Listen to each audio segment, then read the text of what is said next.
यो बहुल राष्ट्रलाई बनाउने मान्छेलाई उपप्रधानमन्त्री बनाउने को? केपी शर्मा ओली हुन्। हो। अब यो संविधान लागू हुँदाखेरि यो संविधान डढाउने मान्छे को हुन्? राजेन्द्र महतो।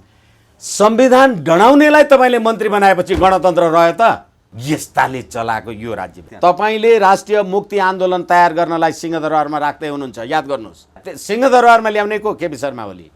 कसलाई ल्याउने? यो संविधान डढाउनेलाई। यो संविधान डढाउनेले राष्ट्रपतिकोमा गएर के गर्यो? शपथ ग्रहण गर्यो। सधैँले चलाएको छ मुलुक। तपाईँहरू झुट, तपाईँहरू ढाँट, तपाईँहरू फरेबी। तपाईँले नेपाललाई बहुल राष्ट्र बनाएर टुक्राउने हुनुभयो कि नेपालको सार्वभौम सत्तालाई रक्षा गर्नुभयो? जसलाई अपराधी भनेर कारबाही गर्नुपर्छ त्यसलाई मन्त्री भनेर सलाम गर्ने काम कसले गरे? तर बाबुराम भट्टराई हुँदा त राष्ट्रिय पोसाक दौरा सुरुवाल हटाए। यो देश पनि नाङ्गो भएको छ, निर्वस्त्र। के हो देशको पोसाक? जसले यो संविधान डढायो उसैलाई राज्य व्यवस्थामा राख्नु भएको छ भनेपछि सङ्घीय लोकतान्त्रिक धर्मनिरपेक्ष गणतन्त्र त डढ्यो नि। काम छैन। राष्ट्र, राष्ट्रियता, राष्ट्रिय एकता, अखण्डता, स्वाधीनता, सम्प्रभुसत्ता, स्वतन्त्रताका लागि कुरा गर्ने हो भने जनता सडकमा आउनुको विकल्पै छैन। यो सम्मानित सर्वोच्च अदालतले पनि चेत्यो होला। अस्ति 11 गते थाप दिएपछि कुन गाई जात्रा भयो, अर्को महाजात्रा हुने हो भने त थाहा छैन। होइन भने प्रतिनिधि सभा पुनर्स्थापित हुँदैन, कुनै हालतमा हुँदैन, कुनै हालतमा हुँदैन। म चुनौती र जिम्मेवारीका साथ भन्छु, नरेन्द्र मोदीको हिम्मत छ भारतीय सेनालाई गएर यो भारतको सेना लकीरको फकीर होस् भन्यो, ती गोली हानेर मारिदिन्छ। अमेरिकाको राष्ट्रपतिको त्यो हिम्मत छ? नेपाली सेना। अनि जसले तपाईँलाई लकीरको फकीर भन्यो त्यसैलाई सलाम गर्ने? अनि यही राज्य व्यवस्था आएपछि यो देशको राष्ट्रिय झन्डा डढेको होइन? अनि चुनावमा भोट हाल्नलाई पारीका मान्छे चाहियो नि, यहाँकाले त दिए पो। त्यही भएर राजेन्द्र महतोको सुरुको घोषणै त्यही हो। घोषणै त्यही हो, होइन त्यही नै हो। राजेन्द्र महतोले त 72 को संविधान जारी हुँदाको त्यो तराईमा रहेको आन्दोलनमा त हिन्दीमा एउटा उनले भनेका छन्, भारत के बिना नेपाल को सांस लेना भी मुश्किल होता है। भारत भएन भने त सास लिन पनि तयार हुँदैन। अनि तिनै तपाईँका उपप्रधानमन्त्री छन् र सलाम गर्नुहोस्। तराईमा बसेका सबै मान्छेहरूलाई बेग्लै राष्ट्रियता पहिचानसँगको नागरिकता दिनुपर्छ भनेपछि अब निर्वाचनमा जाँदा त तपाईँले अहिले नयाँ नागरिकता दिएका मान्छेहरूले भोट हाल्यो भने तपाईँ हामी जस्ता त सबै मान्छे निर्वाचनमा पराजित हुन्छौँ र पारीबाट आएकाले भोट हाल्छन् नि। अनि त्यस कारणले बनाएको रहेछ नागरिकता अध्यादेश। थाहा भयो कि भएन? नेपालमा 124 जात जाति बस्छन्। राजेन्द्र महतोका कतिवटा तपाईँ मधेसमा राज्य बनाउनुहुन्छ? यो राज्य प्रणाली नै नेपाली जनताको राज्य प्रणाली होइन भनेर मैले धेरैचोटि भनेको छु। जब जब यो देशमा राजनीतिक परिवर्तन हुन्छ अनि अमुक प्रश्नमा नागरिकताको प्रश्न किन उठ्छ? नेपाली जनताले आन्दोलनमा नागरिकताको प्रश्न उठाएका हुन्छन्। यही सम्मानित सर्वोच्च अदालत होइन? तपाईँ जनताकोमा जाने होइन, नेताकोमा चाकरी गर्न जानुस् भनेर भनेको? यो संसद, यो देशका नेता र यो संविधान, यो कुनै सधैँ दिमाग हो यो? अनि तपाईँ चाहिँ यहाँ वंशजको आधारले नागरिक, तपाईँको बुवा र हजुरबुवा चाहिँ भारतको नागरिक भनेपछि तपाईँ यो देशको राष्ट्रपति हुनुभयो भने तपाईँ उताको राष्ट्रपति हुनुहुन्छ कि यताको हुनुहुन्छ?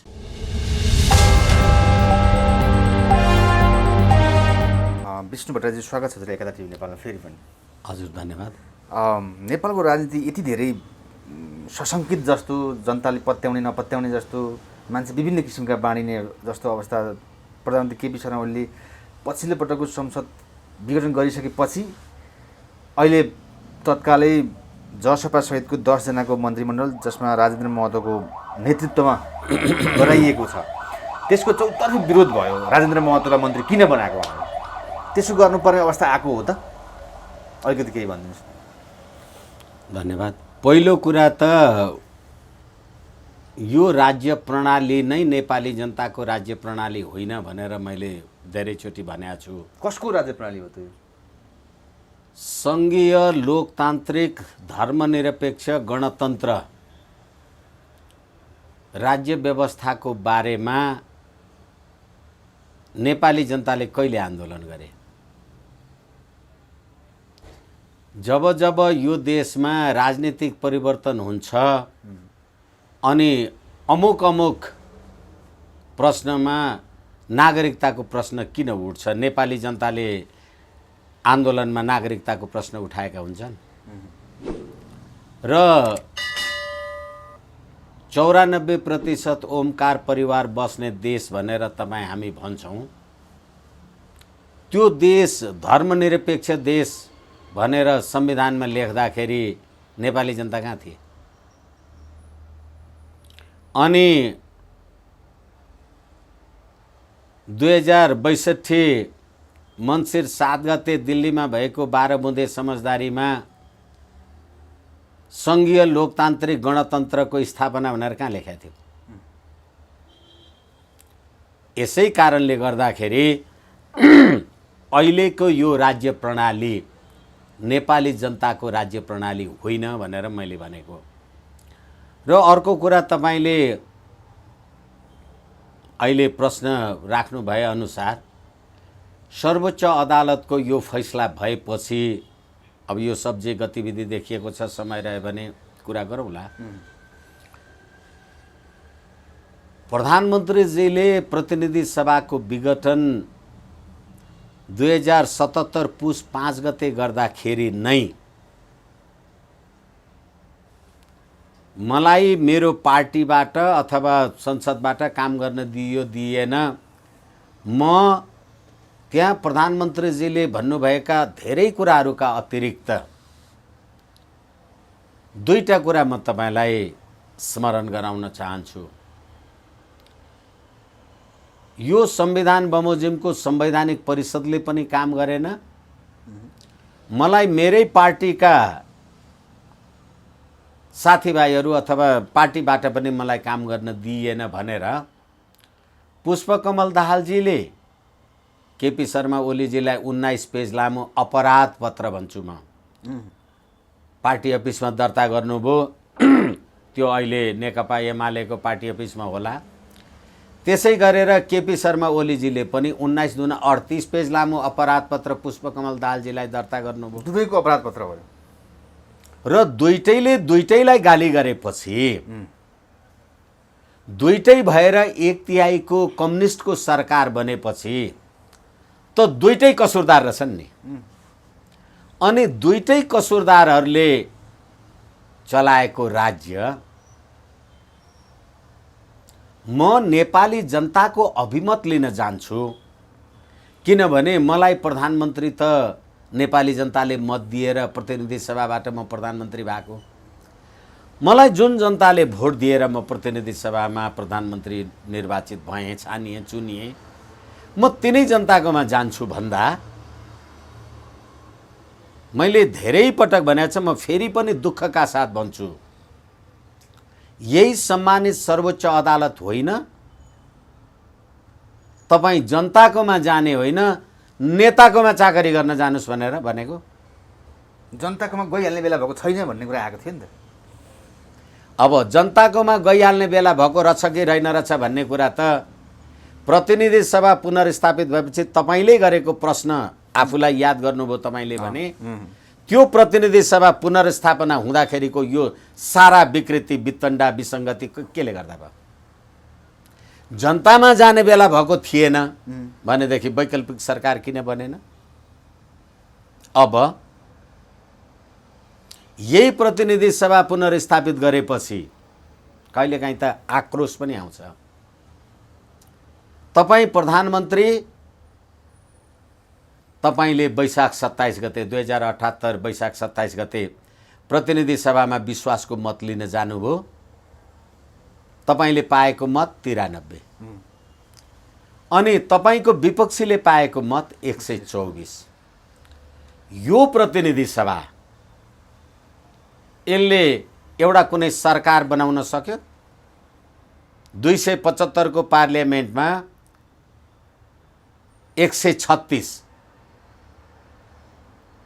न केपी शर्मा ओलीजीले विश्वासको मत पाउनुभयो, न केपी शर्मा ओलीजीको विपक्षमा 136 पुग्यो। के हो यो? त्यति मात्रै होइन, मैले विश्वासको मत पाइनँ, संसदको मलाई विश्वास छैन भन्ने कुरा प्रतिनिधि सभामा वैशाख 27 गते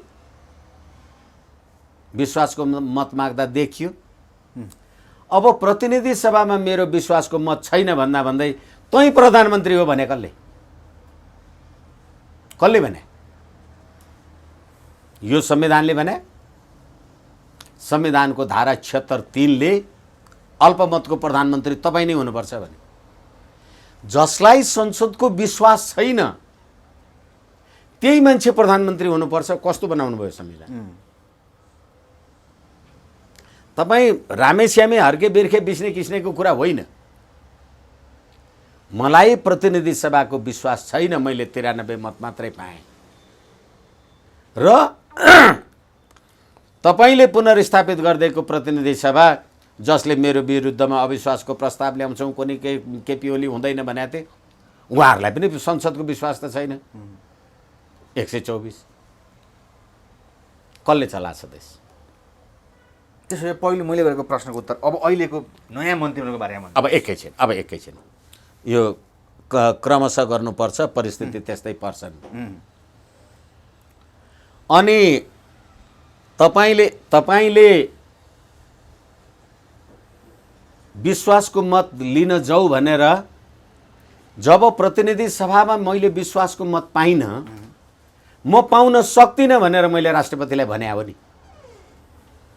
म विश्वासको मत लिन सक्दिनँ, वैकल्पिक सरकारको लागि मार्ग प्रशस्त गरिदिएको छु भनेर मैले लेखेँ। अनि तपाईँ शेरबहादुर देउवाजी 149 को सही छाप लिएर जानुभयो, म केपी शर्मा ओलीजी 153 को सही छाप लिएर गएँ। हेर्नुहोस् यो पागलपन यो संविधानको। 275 जनाको प्रतिनिधि सभामा शेरबहादुर देउवाको 149 र केपी शर्मा ओलीको 153 जोड्दा 302 जना भएन? कसले बनाएको? यो संविधानले बनाएको कि होइन त्यो? अब एकैछिन फेरि अब राष्ट्रपतिजीलाई प्रधानमन्त्री बनाइदिनुस् भनेर तपाईँ पनि जानुभयो, म पनि गएँ। अहिले म बहुमत पुर्याउन नसक्ने, अहिले म 153 देखाउने, अहिले म बहुमत देखाउन नसक्ने, अहिले म 149 देखाउने। यो संसद, यो देशका नेता र यो संविधान, यो कुनै सधैँ दिमाग हो यो? अब त्यति मात्रै होइन, प्रतिनिधि सभाले मलाई प्रधानमन्त्री बनायो अनि तपाईँ यो संविधानको धारा 76(5) बमोजिम मलाई प्रधानमन्त्री बनाइदेऊ भनेर राष्ट्रपति कहाँ जानुभयो। राष्ट्रपति हिजो त राजाले प्रधानमन्त्री बनाउँथे पञ्चायतको टाइममा, अहिले यो राष्ट्रपतिले प्रधानमन्त्री बनाउने व्यवस्था हो यो? राष्ट्रपति कहाँ प्रधानमन्त्री बनाउन जानुभयो तपाईँ? त्यति मात्रै होइन, संविधानको धारा 76(5) ले प्रतिनिधि सभामा विश्वासको मत प्राप्त गर्न नसकेमा संसदको कुनै सदस्यले म 100 अथवा बहुमत पुर्याउन सक्छु भन्यो भने त्यसलाई विश्वास गर्ने आधार भएमा राष्ट्रपतिले प्रधानमन्त्रीमा नियुक्ति गर्नुपर्छ। विश्वास गर्ने आधार भने के? किनभने अब मैले त्यहाँ त कार्यकारी प्रधानमन्त्री राष्ट्रपति हो भएँ त म, तपाईले ल्याएकोमा यो पुग्यो, यो प्रमाण पुग्यो, यो प्रमाण पुगेन, यो कागज पुग्यो, यो कागज पुगेन। राष्ट्रपतिजीले त्यही भन्नुभयो। राष्ट्रपतिजीले के भन्नुभयो भनेदेखि 2078 जेठ 7 गतेको उहाँको त्यो कागजमा माधव कुमार नेपाल नेकपा एमालेको पनि सदस्य, माधव कुमार नेपाल शेरबहादुर देउवाका पनि सही गर्ने, अनि जसपाका बाबुराम भट्टराई शेरबहादुरकोमा सही गर्ने, जसपाको महन्त ठाकुर राजेन्द्र महतो केपी शर्मा ओलीकोमा सही गर्ने भनेपछि अब राष्ट्रपतिले त कार्यकारी अधिकार प्रयोग गर्यो नि। यो कसरी भयो भने त्यसकारण तिमीहरू दुईटैको हुँदैन भन्दियो। त्यति मात्रै होइन, अब कुनै सदस्यले भनेपछि शेरबहादुर देउवाजीले संसद सदस्य शेरबहादुर देउवा भनेर लेख्ने, केपी शर्मा ओलीजीले संसद सदस्य केपी शर्मा ओली लेख्ने। तपाईहरू नेकपा एमालेको संसदीय दलको नेता हो कि होइन? तपाईँ शेरबहादुर देउवा नेपाली काङ्ग्रेसको संसदीय दलको नेता हो कि होइन? तपाईँहरू झुट, तपाईँहरू ढाँट, तपाईँहरू फरेबी, त्यो कुरा किन लेख्नु भएन त्यहाँ? तपाईँले पद ढाँट्ने, यदि त्यो पद एउटा नागरिकले ढाँट्या भए के हुन्थ्यो? यस्ताले चलाएको यो राज्य व्यवस्था। अनि भन्ने राष्ट्रपतिले मलाई प्रधानमन्त्री बनाइदिएन। अब चोलेन्द्र शमशेर राणाजी तपाईँको संवैधानिक परिषदले, संवैधानिक इजलासले मलाई प्रधानमन्त्री बनाइदियो भनेर लेखेर पठाउनु। कतिवटा छन् प्रधानमन्त्री बनाउने यो देशमा, यो संविधानका? हो। त्यसैले गर्दा अब तपाईँले भने जस्तो अब अहिले तपाईँले जसलाई मन्त्री बनाएको बारेमा यो आदि इत्यादि कुरा भने, तपाईँलाई अहिले 2075 4/22 देखि प्रतिनिधि सभामा विचाराधीन रहेको नागरिकता विधेयकलाई छलेर तपाईँले अहिले किन नागरिकता अध्यादेश ल्याउनु भयो? हो, किन नागरिकता अध्यादेश ल्याउनु भयो? त्यसको जवाफ 2078 जेठ 6, 7, 8 गते प्रमाणित गर्दाखेरि जनताले बुझेनन् होला, थाहा भएनन् होला। तर किन अध्यादेश ल्याएको रहेछ भन्ने कुरा 21 गते राजेन्द्र महतो लगायतका मान्छेहरूलाई उप प्रधानमन्त्री बनाएर जे शपथ ग्रहण गराउनु भयो त्यतिखेर प्रमाणित भयो। अब फेरि कसरी? किनभनेदेखि अब अहिले बहुराष्ट्रिय राज्यको कुरा गरेका छ राजेन्द्र महतोले। तराईमा बसेका सबै मान्छेहरूलाई बेग्लै राष्ट्रियता पहिचानसँगको नागरिकता दिनुपर्छ भनेपछि अब निर्वाचनमा जाँदा त तपाईँले अहिले नयाँ नागरिकता दिएका मान्छेहरूले भोट हाल्यो भने तपाईँ हामी जस्ता त सबै मान्छे निर्वाचनमा पराजित हुन्छौँ र पारिबाट आएकाले भोट हाल्छन् नि। अनि त्यस कारणले बनाएको रहेछ नागरिकता अध्यादेश। थाहा भयो कि भएन? अनि राजेन्द्र मन्त्री भनेको बहुराज्य पनि त्यहाँ कनेक्सन भयो। किनभनेदेखि तपाईँले रोटी र बेटीको नाउँबाट कहाँबाट लिएर आउनुहुन्छ? र बहुराष्ट्रिय नेपाललाई बहुराष्ट्रिय राज्य बनाउनुपर्छ भनेको जातीय राज्य बनाउनुपर्छ भनेको। यो जातीय राज्य त्यतिखेरै नेपालमा 124 जात जाति बस्छन्। राजेन्द्र महतोका कतिवटा तपाईँ मधेसमा राज्य बनाउनुहुन्छ? किनभने तपाईँ पारीबाट आएका मान्छेहरूलाई जति नागरिकता दिनुभएको छ 63 सालमा तपाईँले पारीबाट आएका मान्छेहरूलाई जे जन्म अङ्गीकृत के अरे जन्मसिद्ध नागरिक दिनुभएको थियो तिनैलाई अहिले तपाईँले वंशजको नागरिकता दिने होइन। किनभने चुनाव घोषणा गर्नुभएको छ अनि चुनावमा भोट हाल्नलाई पारीका मान्छे चाहियो नि, यहाँकाले त दिए पो। त्यही भएर राजेन्द्र महतोको सुरुको घोषणै त्यही हो। घोषणै त्यही हो, होइन त्यही नै हो। अब हेर्नुहोस्, अहिलेको यो संविधानको धारा 3 मैले धेरैचोटि भनेको छु, अब यो नभनौँ भन्दा पनि भनिरहनु पर्ने हुन्छ। बहुजातीय, बहुभाषिक, बहुधार्मिक, बहुसांस्कृतिक विशेषतायुक्त भौगोलिक विविधतामा आधारित विविधतामा रहेका समान आकांक्षा र नेपालको राष्ट्रिय स्वतन्त्रता, भौगोलिक अखण्डता, राष्ट्रिय हित तथा समृद्धिप्रति आस्थावान रही एकताको सूत्रमा आबद्ध सबै नेपाली जनता समष्टिमा राष्ट्र हो। सबै नेपाली जनताको समष्टिमा नेपाल एक राष्ट्र हो। तपाईँले अहिले बहुल राष्ट्र बनाउनु, यो बहुल राष्ट्रलाई बनाउने मान्छेलाई उप प्रधानमन्त्री बनाउने को? केपी शर्मा ओली हुन्। हो। अब यो संविधान लागू हुँदाखेरि यो संविधान डढाउने मान्छे को हुन्? राजेन्द्र महतो। संविधान डढाउनेलाई तपाईँले मन्त्री बनाएपछि गणतन्त्र रह्यो त? संघीयता रह्यो? धर्मनिरपेक्ष रह्यो? किन यसो गर्दैछन् त प्रधानमन्त्री केपी ओलीले? किन गर्दैछ त्यो उसैलाई सोध्नुहोस्। होइन, तपाईँको विश्लेषण भन्नु। यसै कारणले गर्दाखेरि यो राज्य प्रणाली 62-63 को आन्दोलनका सहयात्रीहरू जसले सङ्घीय लोकतान्त्रिक गणतन्त्र हामीले ल्यायौँ, उत्कृष्ट संविधान हामीले ल्यायौँ भनेर जे भन्थे त्यो सबै भारतीय इसाराको खेल हो। अहिले पनि र तपाईँले यो कुरा भनिसकेपछि यत्रो आम नेपाली जनतामा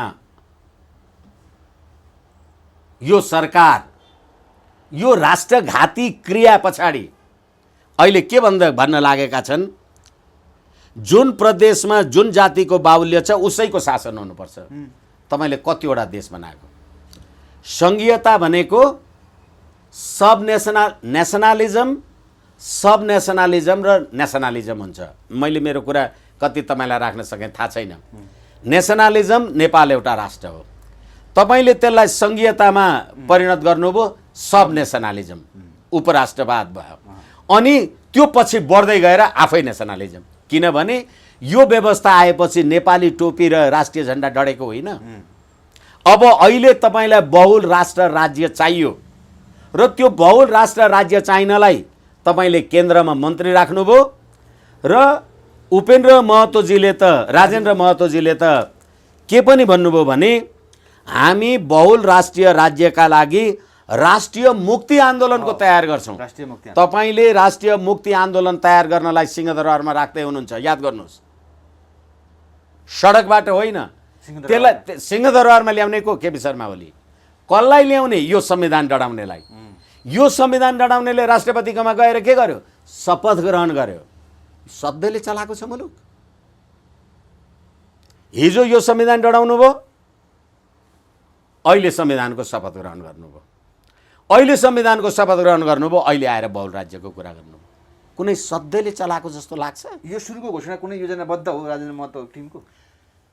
सुरुको घोषणा योजना यो त पृथ्वीनारायण शाहको पालीदेखि विक्रम सम्वत 1825 देखिको स्ट्राटेजी हो यो बहुल राज्य। र हेर्नुहोस्, यिनले राजेन्द्र महतोले त 72 को संविधान जारी हुँदाको त्यो तराईमा रहेको आन्दोलनमा त हिन्दीमा एउटा उनले भनेका छन्, भारत के बिना नेपाल को सांस लेना भी मुश्किल होता है। भारत भएन भने त सास लिन पनि तयार हुँदैन। अनि तिनै तपाईँका उप प्रधानमन्त्री छन् र सलाम गर्नुहोस्। कतिखेर? जब प्रतिनिधि सभा विघटन गर्नु। त्यति मात्रै होइन, तपाईँले अहिले यो शपथ ग्रहण अध्यादेश 2078 2/6 गते जारी भएकोमा तपाईँले दफा 4 मा राष्ट्रिय पोसाक लगाएर राष्ट्रिय भाषामा शपथ ग्रहण गर्नुपर्छ भन्नु देख्नुभयो कसैलाई? राष्ट्रिय पोसाक हामी दौरा सुरुवाल राष्ट्रिय पोसाक भन्छौँ, तपाईँले त्यही भनेर भन्नुभएको होला। तर बाबुराम भट्टराई हुँदा त राष्ट्रिय पोसाक दौरा सुरुवाल हटाए। यो देश पनि नाङ्गो भएको छ, निर्वस्त्र। के हो देशको पोसाक? किन लेख्नुभयो यो राष्ट्रिय पोसाकमा आउनुपर्छ? कहाँ छ? त्यति मात्रै होइन, तपाईँले यो अनुसूचित 3 बमोजिम शपथ ग्रहण गर्दा नेपालको राजकीय सत्ता र सार्वभौम सत्ता नेपाली जनतामा निहित रहेको म मन्जुर गर्छु भन्नुभयो। तपाईँले नेपाललाई बहुल राष्ट्र बनाएर टुक्राउने हुनुभयो कि नेपालको सार्वभौम सत्तालाई रक्षा गर्नुभयो? जसलाई अपराधी भनेर कारबाही गर्नुपर्छ त्यसलाई मन्त्री भनेर सलाम गर्ने काम कसले गरे? अब तपाईँहरूले त भन्दा केपी ओलीले गरे। म भन्छु 12 बुँदे समझदारी गर्ने सङ्घीय लोकतान्त्रिक धर्मनिरपेक्ष गणतन्त्रले गरेको, र त्यही गणतन्त्रको भाग केपी ओली हुन्, त्यसैको भाग शेरबहादुर हुन्, पुष्पकमल दाहालजी हुन्, मधेसवादी हुन्, तराईवादी हुन्, सबैवादी हुन्। तर यही समयमा चाहिँ हत्या किन गरे त ओलीले? हो त्यसैले मैले तपाईँहरूलाई भनेको छु, सरकार, सत्ता, सम्प्रभुता। सरकार तपाईँ 2-2 वर्ष 3-3 वर्ष 4-5 वर्षमा फेर्नु होला। सत्ता पनि हिजो पञ्चायत थियो, अस्ति बहुदल थियो, अहिले लोकतन्त्र थियो, अहिले गणतन्त्र थियो, त्यो पनि बदल्नु होला। तर सम्प्रभुता सिद्धियो भने फिर्ता हुँदैन। अहिले नेपाललाई फिजी सिक्किम बनाउनका लागि यो काम भइरहेको छ। अहिलेको मन्त्रीमण्डल पनि त्यही हो। त्यही हो, सिक्किम हुँदैछ नेपाल। सिक्किम हुँदैछ। तपाईँले अहिले जुन नागरिकता 1,30,00,00,000 को जनसङ्ख्या भएको दक्षिणको छिमेकबाट आएका मान्छेहरूलाई निर्बाध नागरिकता दिनुभएको छ।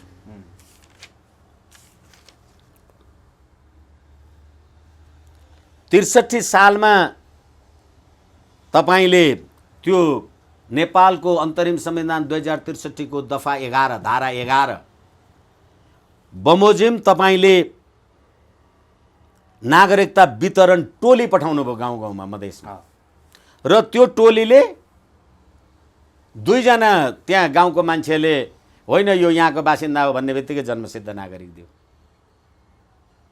अनि 2063 दिएको त्यो वारिपारी कहाँका जो नेपाली बोल्नसम्म जान्दैन तिनीहरूलाई नागरिकता दिएर अहिले तपाईँलाई 63 सालमा दिएका मान्छेहरूलाई अहिले तपाईँ ती जन्मसिद्धलाई तपाईँले वंशजको नागरिक दिएपछि फेरि सुन्नुहोस्, यिनीहरूले बनाएको संविधानको धारा 279 मलाई जहाँसम्म लाग्छ एकैछिन यसले 289 यसले नेपालको राष्ट्रपति प्रधानमन्त्री सेनापति हुनलाई वंशजको नागरिक चाहिन्छ भन्छ, वंशजको आधारमा नागरिक। अहिले तपाईँले जुन 2019 सालदेखि वंशजको आधारमा नागरिकता बाँडिराख्नु, जन्मसिद्धको आधारमा नागरिकता बाँडेकालाई अहिले वंशज दिँदै हुनुहुन्छ। अनि तपाईँ चाहिँ यहाँ वंशजको आधारले नागरिक, तपाईँको बुवा र हजुरबुवा चाहिँ भारतको नागरिक भनेपछि तपाईँ यो देशको राष्ट्रपति हुनुभयो भने तपाईँ उताको राष्ट्रपति हुनुहुन्छ कि यताको हुनुहुन्छ? फेरि हेर्नुहोस्, यही संविधानको धारा 5 नेपालको स्वतन्त्रता, सार्वभौम सत्ता, भौगोलिक अखण्डता, राष्ट्रियता, स्वाधीनता, स्वाभिमान, नेपालीको हक हितको रक्षा, सिमानाको सुरक्षा, आर्थिक समुन्नति र समृद्धि नेपालको राष्ट्रिय हितका आधारभूत विषय हुनेछन्। राष्ट्रिय हित प्रतिकूलको आचरण र कार्य सङ्घीय कानुन बमोजिम दण्डनीय हुन्छ, अपराध हुन्छ। तपाईँ नेपाललाई बहुल राष्ट्र बनाउँछु भन्ने तपाईँलाई अपराधी भनेर थुन्ने कि तपाईँलाई उप प्रधानमन्त्री र मन्त्री, प्रधानमन्त्री जसले उप प्रधानमन्त्री बनाए त्यसलाई, त्यो शपथ ग्रहण गराउने राष्ट्रपतिलाई, यो तपाईँले बनाए होइन। अनि नेपाली जनताले यो राज्य व्यवस्था, जसले यो संविधान डढायो उसैलाई राज्य व्यवस्थामा राख्नु भएको छ भनेपछि सङ्घीय लोकतान्त्रिक धर्मनिरपेक्ष गणतन्त्र त डढ्यो नि, काम छैन। प्रधानमन्त्री केपी शर्मा ओलीले के यति बेला सरकार टिकाउनको लागि यो मन्त्रीमण्डल गठन गर्दैछ नि त, चुनौतीको बावजुद? अब चुनौतीको बावजुद होइन, तपाईँले यो राज्य व्यवस्था आएपछि नेपाली सेनालाई लकीरको फकीर भन्नुभयो होइन, यो देशको रक्षा मन्त्रीले। म चुनौती र जिम्मेवारीका साथ भन्छु, नरेन्द्र मोदीको हिम्मत छ भारतीय सेनालाई गएर यो भारतको सेना लकीरको फकीर होस् भने ती गोली हानेर मारिदिन्छ। अमेरिकाको राष्ट्रपतिको त्यो हिम्मत छ, नेपाली सेना। अनि जसले तपाईँलाई लकीरको फकीर भन्यो त्यसैलाई सलाम गर्ने। अनि यही राज्य व्यवस्था आएपछि यो देशको राष्ट्रिय झन्डा डढेको होइन। अनि त्यतिखेर जतिखेर तपाईँले राजेन्द्र महतोलाई शपथ ग्रहण गराउँदै हुनुहुन्थ्यो त्यतिखेर केपी शर्मा ओलीले बीबीसीलाई दिएको अन्तर्वार्ता प्रसारण भइराखेको थियो। उहाँले त्यसमा के भन्नुभएको छ भने अब भारतसँगको हाम्रो सम्पूर्ण असहमति हट्यो भने, पुरै सहमति हुने भयो, कुनै असहमति छैन, सबै हट्यो भनेपछि अब नेपाललाई बहुल राष्ट्र बनाउनको लागि त मैले कहेँ लिपुलेक, लिम्पियाधुरा र कालापानी मेरो देशमा को नक्सामा आयो भनेर भने हो। यस कारणले गर्दाखेरि यो राज्य प्रणाली, यो राज्य व्यवस्था र फेरि अहिले प्रधानमन्त्रीजीले उहाँहरूको संविधानको कुन धारा अन्तर्गत यिनीहरूलाई मन्त्री बनाउनु भयो, केही भन्नु पर्यो। अनि निरङ्कुशताको योभन्दा अर्को ज्वलन्त उदाहरण के हुन्छ? र अहिले 74 फागुन 3 गतेदेखि अहिलेसम्म केपी शर्मा ओलीले 16 पटक मन्त्री परिषद विस्तार गरे। पञ्चायतलाई, राजालाई निरङ्कुश भन्नुहुन्थ्यो नि, वर्षमा 3 पटक त राजा महेन्द्रले पनि मन्त्री परिषद विघटन गरेनन्। रघुवीर महासेठ जस्ता मान्छेलाई तपाईँलाई परराष्ट्र मन्त्री बनाएको छ, उसैले आज भन्दैछ परराष्ट्र मेरो क्षेत्रै होइन तर पनि काम गर्ने। के गरेको भनेको? अनि कहिले रघुवीर महासेठलाई बनाउनु पर्ने, कहिले उसको दुलै जुली महतोलाई बनाउनु पर्ने। किन यो हुन्छ? किन यो? किनभने तपाईँले 12 बुँदे समझदारी गर्दा मालिकलाई जे भनेर सलाम गर्नुभएको थियो त्यही मानिराख्नु भएको छ। के देश भारतमा विलय हुँदैछ अब? यही कुरा हो भनेदेखि सिक्किम हुँदैछ, फिजी हुँदैछ। र नेपाली जनताले नेपाली जनताका लागि राष्ट्र, राष्ट्रियता, राष्ट्रिय एकता, अखण्डता, स्वाधीनता, सम्प्रभुसत्ता, स्वतन्त्रताका लागि कुरा गर्ने हो भने जनता सडकमा आउनुको विकल्पै छैन। माधव नेपाल पक्षले त हिजो सडकमा आएर पुत्ले जलाएर अब देश निकाला गर्नुपर्छ राजेन्द्र महतो जस्ता मन्त्रीले भनिसक्यो नि त, के हुन्छ? हो, यसै कारणले गर्दाखेरि होली वाइन खाएको कुरामा उहाँहरूलाई पनि याद हुनु पर्यो। राजेन्द्र महतोलाई निष्कासन गर्दा 12 बुँदे समझदारीलाई चाहिँ माधव नेपालजी के भन्नुहुन्छ? त्यही माधव नेपाल होइन केपी शर्मा ओलीको संसदीय दलकामा पनि संसद सदस्य हुने अनि शेरबहादुर देउवाकोमा पनि सही गर्ने? यिनीहरूबाट यिनीहरूले के भने भन्नेको के अर्थ छ? अर्थ केही छैन। यो बारेमा शेरबहादुर देउवाको भनाइ के? खोइ बाबुराम भट्टराईको भनाइ के? केही छैन। भारतका सुब्रमण्यम स्वामीले विजय चौथाईवाला कि केले अस्तिको दिन भनेका होइनन्? बाबुराम भट्टराई अहिले पनि भारतको जेएनयूमा बसेर दाल भात खाएको अर्थमा कुरा गर्दैछन्। तिमीहरूको देशको मात्रै कुरा गर, भारतको राष्ट्रिय स्वयंसेवक सङ्घ हिन्दू सङ्घको बारेमा कुरा गर्ने होइन भने होइन। अनि अहिले तपाईँलाई अब बेग्लै राष्ट्र राज्य चाहियो, तपाईँलाई 2टा नागरिकता चाहियो। अनि केपी शर्मा ओली त्यो 63 सालकालाई त कति पाए, अब फेरि उहाँ निरन्तर बाँड्दै हुनुहुन्छ नागरिकता। यो भन्दा ठुलो राष्ट्रको लागि विडम्बनाको अर्को विषय हुन सक्दैन। अर्को महत्त्वपूर्ण कुरा अन्तिममा हजुर, सूर्य महाभारतलाई उत्खनन गरेर नेपालमा व्यापार गरेर नेपाललाई फाइदा पुग्ने कुरा आएको कुरा पनि अलिकति कुराकानी आएको छ। यो के भइरहेछ अहिले? पहिला के भइरहेको थियो अलिकति बताइदिनुहोस्। अहिले अब तपाईँहरू मधेसमा गर्नुहुन्छ, बस्नुहुन्छ, थाहा छ कि थाहा छैन म जान्दिनँ। पानी कहाँ हुन्छ भन्नुहोस् त? जमिन मुनि हुन्छ। जमिन मुनि हुन्छ भने हिमालबाट कसरी बग्छ? यसै कारणले तराईलाई सिञ्चन गर्ने भनेकै हिमाल हो। नरेन्द्र मोदीजी नेपाल आउँदाखेरि एउटा कुनै कार्यक्रममा उहाँले भन्नुभयो, नेपाल र भारतको सम्बन्ध हिमाल र गङ्गा जस्तै पवित्र छ भन्नुभयो। अनि यसै डायलग त होइन, कुराकानीको सिलसिलामा अनि मैले भनेको थिएँ, होइन मामै त्योभन्दा विशिष्ट छ भने मैले। र उहाँहरूले किन भन्नुभयो? किनभने हामी हिमाल भएर बगेनौँ भने, पग्लेनौँ भने तपाईँ गङ्गा भएर बग्न पाउनुहुन्न। कहाँ छन् नेपाली जनता? अनि अहिले चुरे दोहनको कुरा जे उठिराखेको छ, तपाईँलाई प्रतिनिधि सभा विघटन गरेर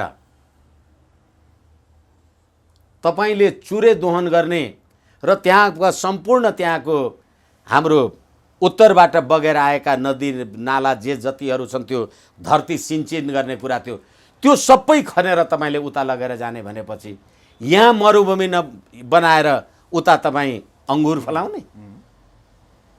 त्यो भइरहेछ। अब समुद्रमा पानी कहाँबाट जान्छ? पानी त ओह्रालो बग्छ होला, उकालो त चढ्दैन नि।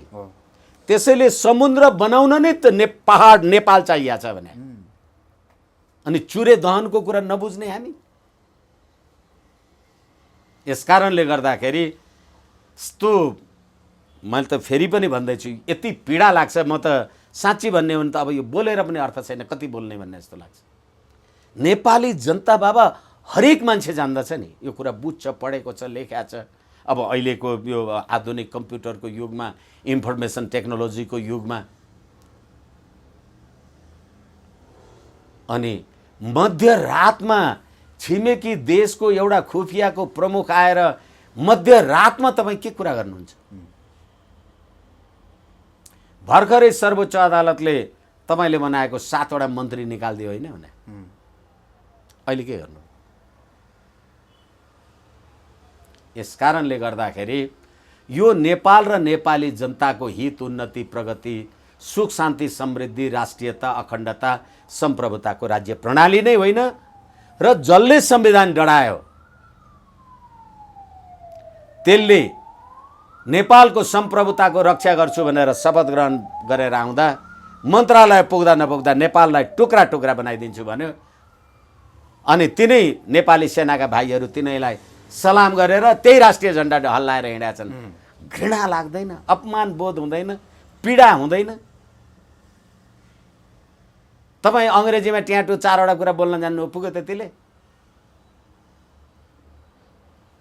यस कारणले गर्दाखेरि नेपालको मलाई लाग्छ यही हिसाबले अर्को निर्वाचनै हुन्छ कि हुँदैन, मुलुकै रहन्छ कि ठेगान छैन। चुनाव हुन्छ भन्ने कुरा झुटो व्यर्थ हो। अब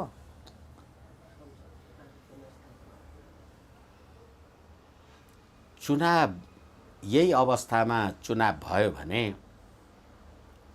तपाईले अहिले अथाह नेपालसँग सिमाना जोडिएको बिहारको जनसङ्ख्या 20 करोड छ। तपाईले नागरिकता दिएका मान्छेहरू ती सबै पारिकाले यहाँ आएर भोट हाले भनेदेखि सरिता गिरी जस्ता कति मान्छे पुग्छन् प्रतिनिधि सभामा? तपाईँ त याद गर्नुहोस् आम सञ्चारको साथीहरू, तपाईँ आफ्नो देशभित्रै अल्पमतमा पर्नुहुन्छ।